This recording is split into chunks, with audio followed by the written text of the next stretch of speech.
আমার রব, আমি নিঃসন্দেহে নিজের নফসের প্রতি জুলুম করেছি, অতএব আমাকে ক্ষমা করে দিন।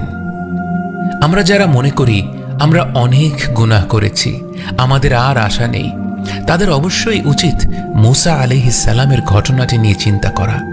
যদিও তিনি তখনও তরুণ ছিলেন, আল্লাহর নবী হয়ে ওঠেননি, তাও মানুষ হত্যা হলো সেই গুরুতর পাপ যা সম্পর্কে আল্লাহ তাআলা বলেছেন, যে অন্যায়ভাবে একজন মানুষকে হত্যা করল সে যেন গোটা মানব জাতিকে হত্যা করল।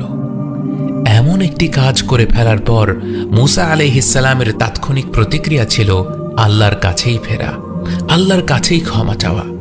তিনি আর কার কাছে ফিরতেন, কার কাছে আশ্রয় চাইতেন? এবং আল্লাহর ক্ষমা কত অসীম, কত গভীর যে তিনি বললেন ফাগফারা লাহ। সূরা কসাসের 16 নম্বর আয়াতের দিকে তাকালে আমরা দেখব মূসা আলাইহিস সালামের ক্ষমা চাওয়া এবং আল্লাহর ক্ষমা করার মধ্যে কোনো বিরতি নেই। সঠিকভাবে তেলাওয়াত করতে গেলে আপনাকে এই পুরো বাক্যটি একবারেই তেলাওয়াত করে পড়তে হবে।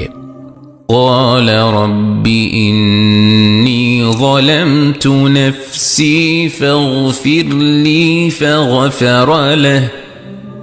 আল্লাহ যেন বোঝাতে চাইছেন যে ঠিক যেই মুহূর্তে সে আমার কাছে ক্ষমা চেয়েছে আমি তাকে ক্ষমা করে দিয়েছি, আমার তাকে ক্ষমা করতে এতটুকু দেরি হয়নি। এ কথা শুনে যদি আল্লাহর বান্দা ভাবেন এটা কি সত্যিই সম্ভব, আল্লাহ কি আমাকেও এমনভাবে ক্ষমা করবেন যেমনটা তিনি মূসা আলাইহিস সালামের মতো মহান নবীকে ক্ষমা করেছিলেন?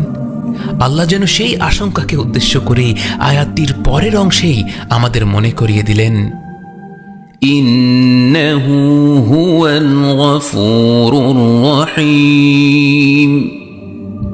নিঃসন্দেহে তিনি অত্যন্ত ক্ষমাশীল, মেহেরবান।